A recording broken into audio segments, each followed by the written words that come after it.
Book of Esther, chapter 9 and 10. The king's command and law went into effect on the 13th day of the 12th month, the month of Adar. On that day, when the Jews' enemies had hoped to overpower them, just the opposite happened. The Jews overpowered those who hated them. In each of King Ahasuerus' province, the Jews assembled in their cities to attack those who intended to harm them. Not a single person could withstand them. Fear of them fell on every nationality.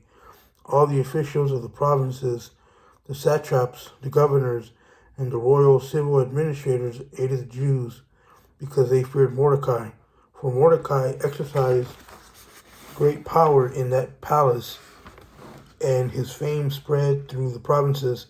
As he became more and more powerful, the Jews put all their enemies to the sword, killing and destroying them. They did what they pleased to those who hated them.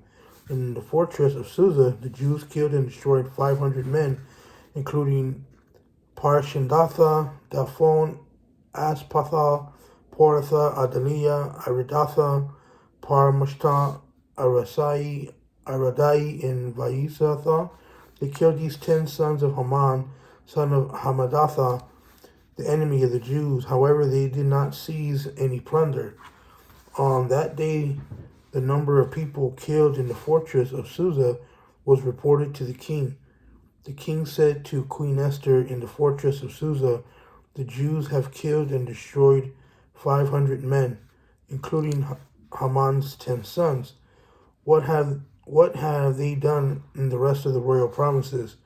Whatever you ask will be given to you. Whatever you seek will also be done."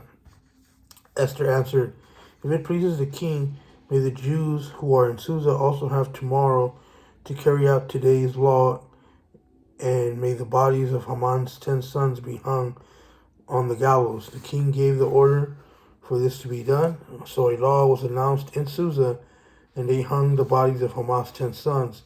The Jews in Susa assembled again on the 14th day of the month of Adar and killed 300 men in Susa, but they did not seize any plunder. The rest of the Jews in the royal provinces assembled, defended themselves, and gained relief from their enemies. They killed 75,000 of those who hated them, but they did not seize any plunder. They fought on the 13th day of the month of Adar and rested on the 14th. And it became a day of feasting and rejoicing. But the Jews in Susa had assembled on the 13th and the 14th day of the month. They rested on the 15th day of the month, and it became a day of feasting and rejoicing. This explains why the rural Jews who live in villages observe the 14th day of the month of Adar as a time of rejoicing and feasting. It is a holiday when they send gifts to one another. Mordecai recorded these events and sent letters to all the Jews in all of King Ahasuerus' provinces, both near and far. He ordered them to celebrate the 14th and 15th days of the month of Adar every year, because during those days the Jews gained relief from their enemies. That was the month when their sorrows was turned into rejoicing and their mourning into a holiday. They were to be days of feasting, rejoicing, and of sending gifts to one another and the poor. So the Jews agreed to continue the practice they had begun, as Mordecai had written them to do. For Haman, son of Hammedatha the Agagite, the enemy of all the Jews, had plotted against the Jews to destroy them. He cast the pur, that is, the lot, to crush and destroy them.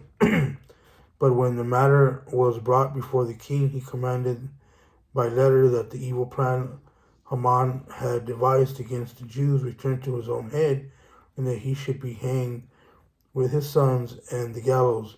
For this reason, these days are called Purim, from the word pure, because of all the instructions in the letter, as well as what they had witnessed and what had happened to them.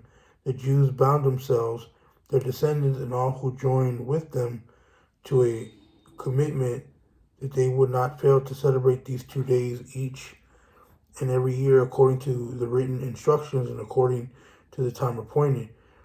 These days are remembered and celebrated by every generation, family, province, and city, so that these days of Purim will not lose their significance in Jewish life, and their memory will not fade from their descendants. Queen Esther, daughter of Abihail, along with Mordecai, the Jew, wrote this second letter full of authority to confirm the letter of Purim. He sent letters with assurance of peace and security to all the Jews who were in the 127 provinces of the kingdom of Ahasuerus, in order to confirm these days of Purim at the proper time, just as Mordecai the Jew and Esther the queen had established them, and just as they had committed themselves and their descendants to the practices of fasting and lamentations. So Esther's command confirmed these customs of Purim, which were then written into a record.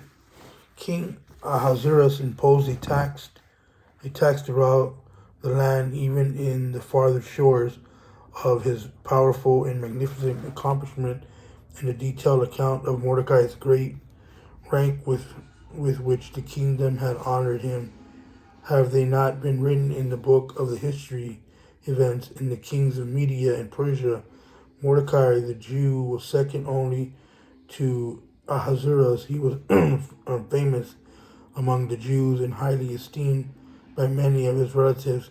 He continued to pursue prosperity for his people and to speak for the well-being of all his descendants.